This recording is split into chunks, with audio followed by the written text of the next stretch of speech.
Emerge an iconic magic duo. Please welcome to the stage, Penn and Teller!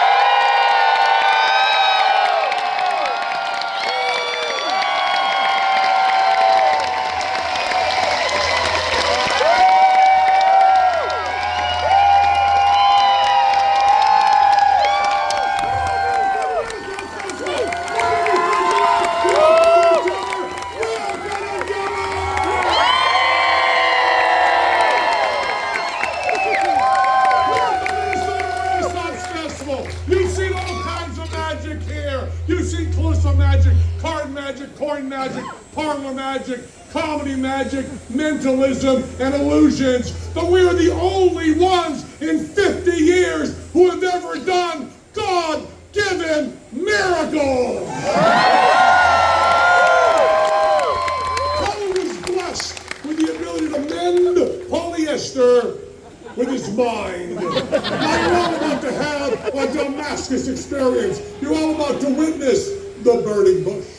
We need one person, a disciple, to become an apostle right up here on stage. And we're not looking for someone to change their religion. We're not going to create an apostate. We're looking for someone who's still theologically searching. We need tabula rasa. We need a child. Is there a real problem like 10-year-old child? Yeah, you're in the pink. How old are you? 11? Look at the line by you. Come up there, come on. Come on, move.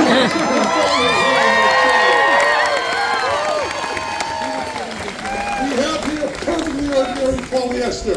Like some of you, embarrassingly enough, have on your own person. Now, what is your name, our newest friend?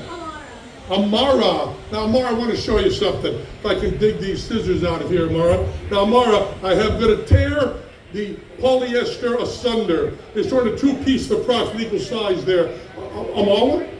Say your name again. Amara. Take right into that, Amara. Don't let go. Hold it tight. Go to the other side of Teller. The same distance from Teller as I am. Same distance from Teller as I am, Amara. Now, Amara, you watch this. You saw that polyester cut, didn't you? Now, Teller will mend that polyester using only his mind and the secular humanist method. Now, that's the way any objectivist materialist such as myself would do it. But I want you to watch it. Teller goes a step further. Watch this tomorrow. Watch it. Teller is snipping off the sacred bunny ears. Now, Amara, there is still a knot there, making a mockery of your very young faith in God. But you watch, as Teller's therapeutic touch just melts that knot right away.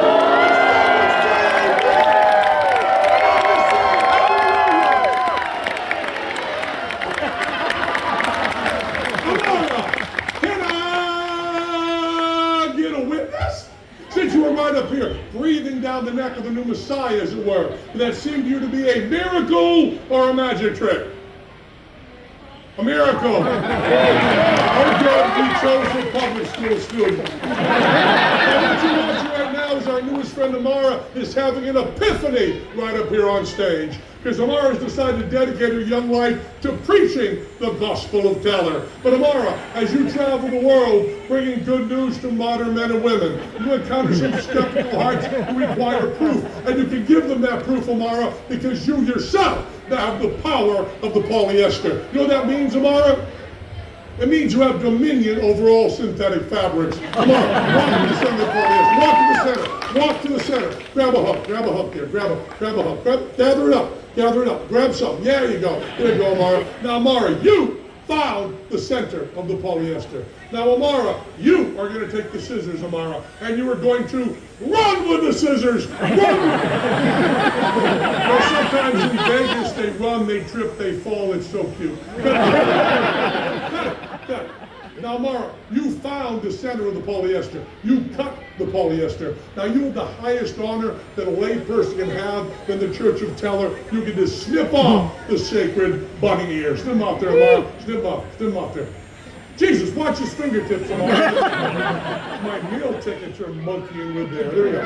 Get the system away from it, for Christ's sake. Now, Amara, there's still a knot there, making a mockery of all that is held holy in the world. Amara, look at me. Look at me. Put your hand in the classic praying position. Right around the knot.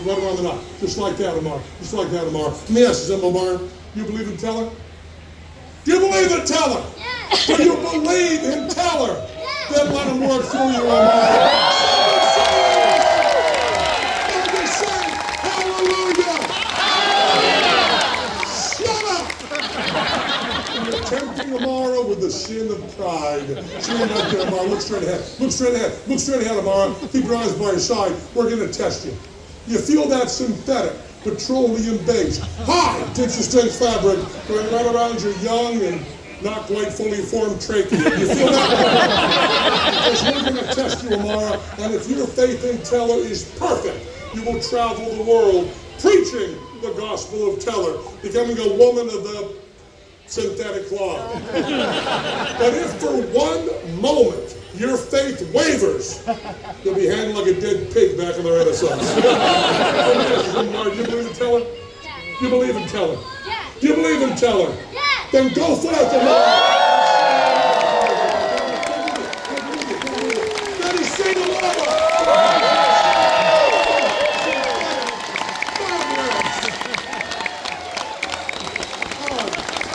Jesus Christ! We are so goddamn happy to be here. We've said that on various stages around the world over 10,000 times. And every single time we have meant it. But this afternoon, we really mean it. We're so We played the first shows we ever did together in the world were right here at the Minnesota Renaissance Festival. And we are just pleased as Renaissance Punch to be here to perform again. We got some new stuff and some old stuff. That thing we just did is fairly new. That is to say, it's after Broadway. But this next thing is something Teller actually did right here at the Minnesota Renaissance Festival 50 years ago. I have here an apple. Stuck in this apple are 100 size number 6 embroidery needles. Teller's found someone to watch this from on stage because the objects you'll be using are going to be small. There will be these 100 needles and 6 feet of white thread. After 50 years, again, Teller's East Indian needle mystery.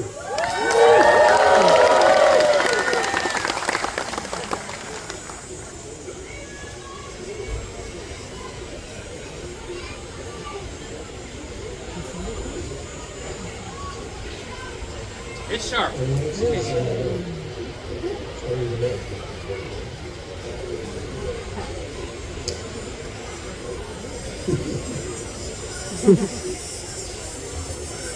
Incredible.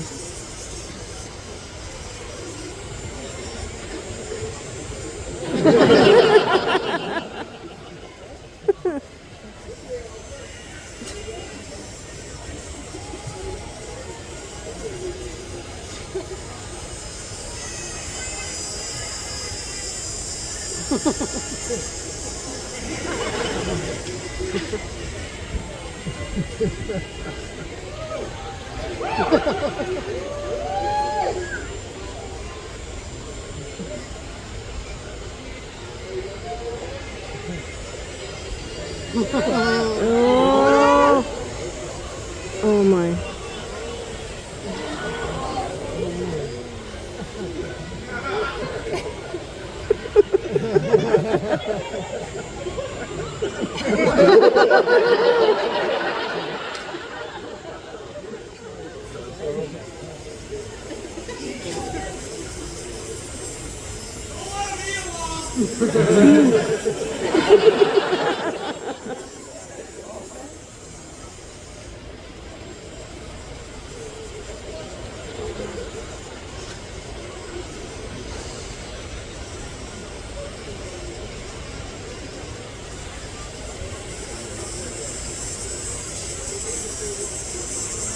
Oh.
That's incredible. Oh.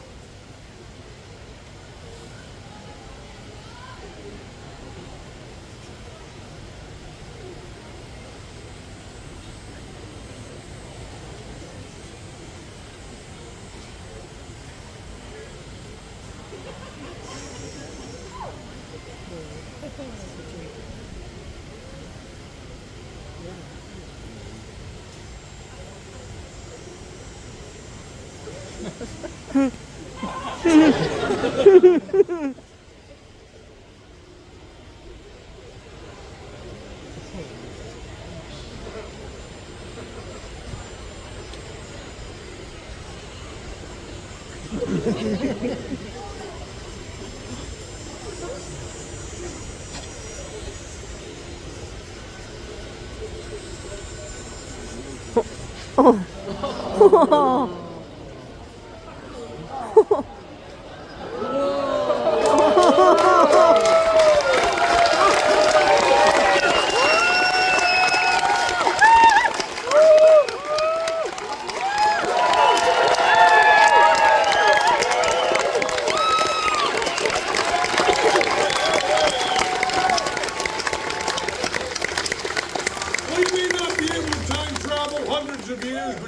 Time travel 50 years, just like that.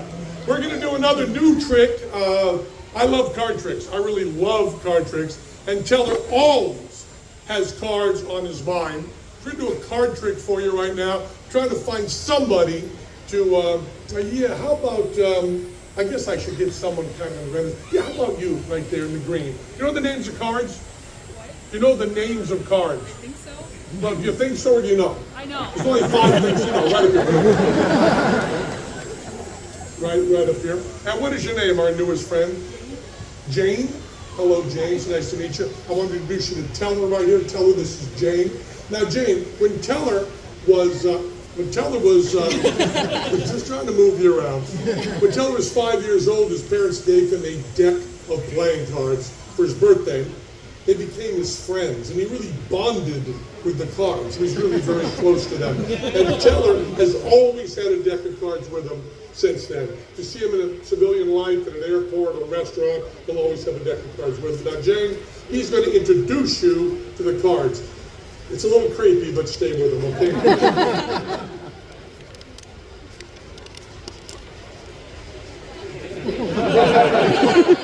Now, Jane, if Teller were to have you pick a card like that, you wouldn't believe it was a free choice, because Teller's been doing card tricks longer than you've been alive.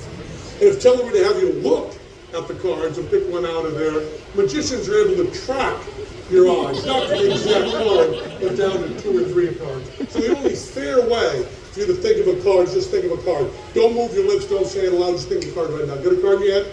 Every card can be designated by two pieces of information. You got the value and you've got the suit. Now the value is ace to king, right? 1 to 10, then J, Q, and K. And the suits all have a different initial letter. Clubs, C, hearts, H, spades, S, diamonds, D. So if you were thinking of the 6 of diamonds, just the 6 and a D would tell everybody what card that was. If you were thinking of the king of clubs, just a K and a C, and everybody knows. You have your card in that form, two forms. Now I told you Teller always had cards on his mind. So you're going to write the name of your card right on his mind.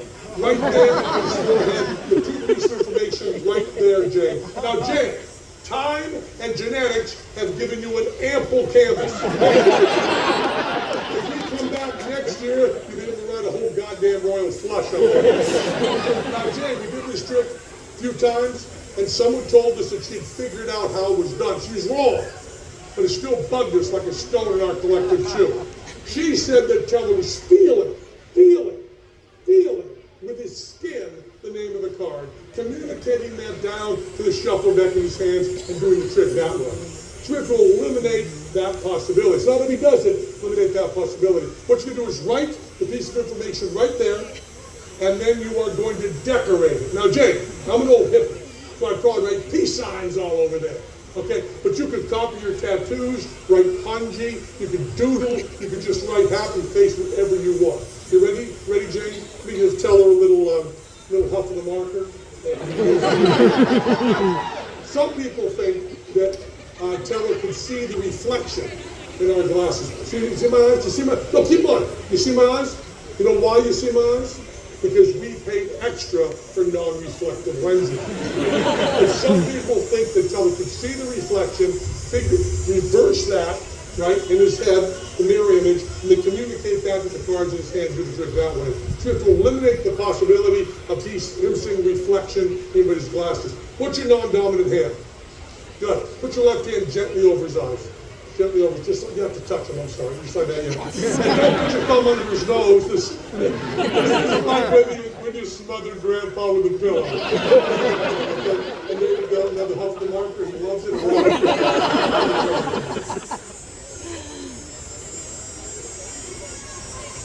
That's good. Now how you go crazy, decorate. Go decorate, yeah, decorate.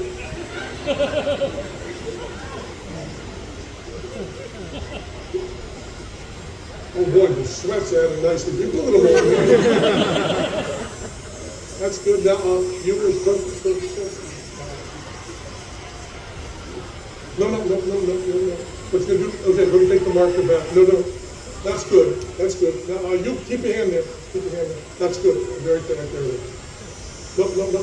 See, now Teller, before the show, did something very, very special.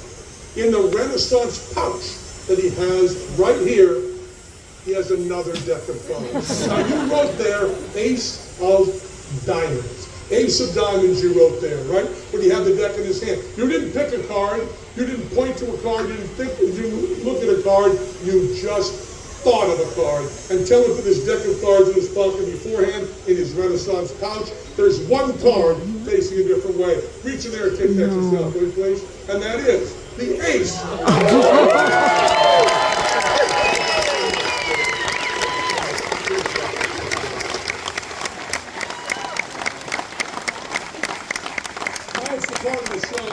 Oh, thank you so much. Now it's a part of the show. Teller did needles, and I was going to come out here and do my juggling act from 50 years ago. I started out as a juggler, and I want to do my whole juggling act. When we got the idea of coming back here after 50 years, my idea was Teller would do the needles, and I would come out to do the exact routine that I did 50 years ago. Then I found out I did not remember the routine that I did 50 years ago, and I also found out that I could no longer juggle as well as I could back then. I probably was not good compared to the other jugglers today, but I was so much better than I am now. I want to point out these are the actual wooden balls that I performed with back there 50 years ago. And I was a street performer, and I juggled lacrosse balls. But when Jeff Siegel brought me out here, He said it was Renaissance Festival, so I said, well, I better get some wooden balls carved. So these were carved. So these are the actual wooden balls that I used. And then I want to point this out. What I'm most proud of today is that these are the same pants I wore. These pants are 50 years old, and my ass still looks great. Now I had a whole routine that I used to do, and my whole idea as a juggler was I wouldn't really do amazing tricks. I would just talk about what I was doing and do a lot of jokes. Sadly, I've forgotten almost all those jokes. And then my big finish, Nick, my big finish was, thank you, Nick, thank you. My big finish was I would juggle knives. Now, anybody that juggles knives nowadays, they juggle these made-for-juggling knives. They have knives that are made for juggling, and they're weighted really nicely. They're really easy to juggle if you're a good juggler. You can do all this stuff. But when I came out here 50 years ago, I just had these knives. And they're big, and they're stupid, and they're wicked heavy. Wicked heavy. And I actually did the whole routine with this. Now, these are right out of the trunk that's been closed for 45 years. I pulled them out the other day, and I was hoping that it would come back to me like, riding a bicycle or walking in high heels. It would just come right back to me right away. But it didn't. So I'm not going to do the routine I originally did. I'm just going to run through it. Car, I did it backstage, right? So if I miss now, you can testify. Here we go. I used to do this thing where I would catch the sunlight on the chrome of the knife and make sure it glinted in everyone's eyes, but the knives are now as old as I am, so they can't do that. So I'm going to try to juggle. I suggest you applaud right away when I get these going, because if you wait too long, I'm afraid you'll be applauding while the knives are on the ground, and that will embarrass all of us. So here we go. I don't remember any of the jokes, any of the build-up, anything. I said, wow, was I stupid to juggle these. Also, I put ye old electrical tape on these handles, and over the 45 years, it's just sticky as a bastard. So it'll be sticking to my hands, unpleasant. You both saw me do this backstage. You too, right? You saw me do it back. Okay, so if I miss, you have 4 people you can take their word for. Let me see. It would be really cool if I do this. If I don't, I know you'll be kind.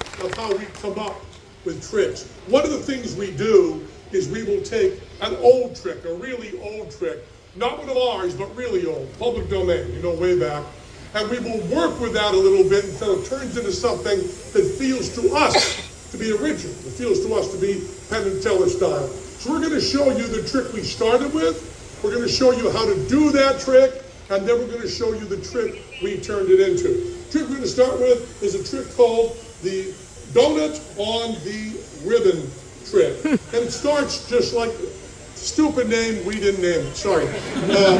You take a ribbon and you just thread a donut onto it, right?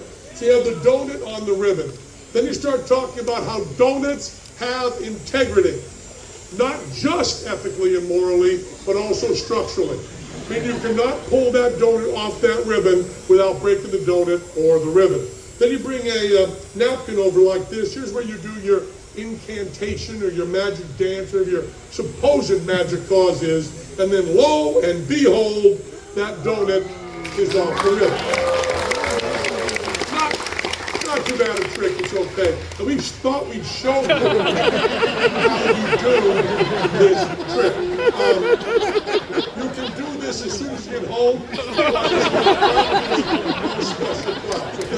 The first part of it, the best part of this is that the prompts end up totally righteous. You can examine these, everything, they're totally okay. Here's the way you do it. First part of it is totally legit. You take a donut, you can do it with your friend, you thread the ribbon through. Then when you're doing your little joke about integrity, you cop another donut. Now the audience never sees that donut because you hold it over your little finger and it is behind the napkin.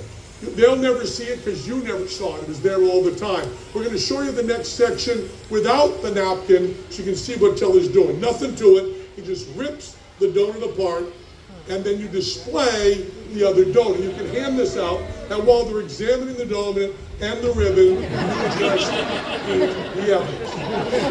So I love this trick because you're totally clean at the end. That's not common in magic. Usually the props are in some way gimmicked and you can't hand them out. You were totally clean at the end of this trick. So we looked at this and thought, what can we do to make this a little bit different? Now, one thing we like is the props are clean at the end. The other thing is that this is the shape is very interesting, the donut shape. So we thought, what else has that shape? And the answer came back, how about an anecdote? Right? Same basic shape, also has the integrity. You cannot rip it apart without it deflating. So here's the same, thank you. This is Nathan Santucci, dressed in Penn and Teller Renaissance Trick. So it goes right through there. Now the audience sees that's going through there. There's the integrity, goes right through. And then Teller comes out with the same napkin. And he goes over like this. Now remember, it's topologically impossible. The rope is going through the center of the inner tube. It's going through there. There's no way to get it out without breaking the rope. As you can see, the rope is totally intact. The inner tube is totally intact. And that is.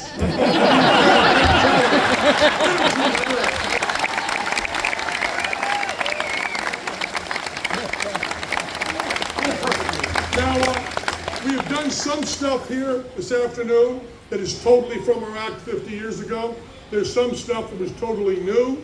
But for the final thing we're going to do, we're going to do the most important thing we ever did in our acts 50 years ago. We are going to pass the hat. And I would love to tell you right now that we're taking all the money we get from you, and because we have our own theater in Vegas, we are donating it to charity. That's not true. We are keeping every goddamn penny. Thank you, Penn and Teller. We're Penn and Teller. Thanks a lot.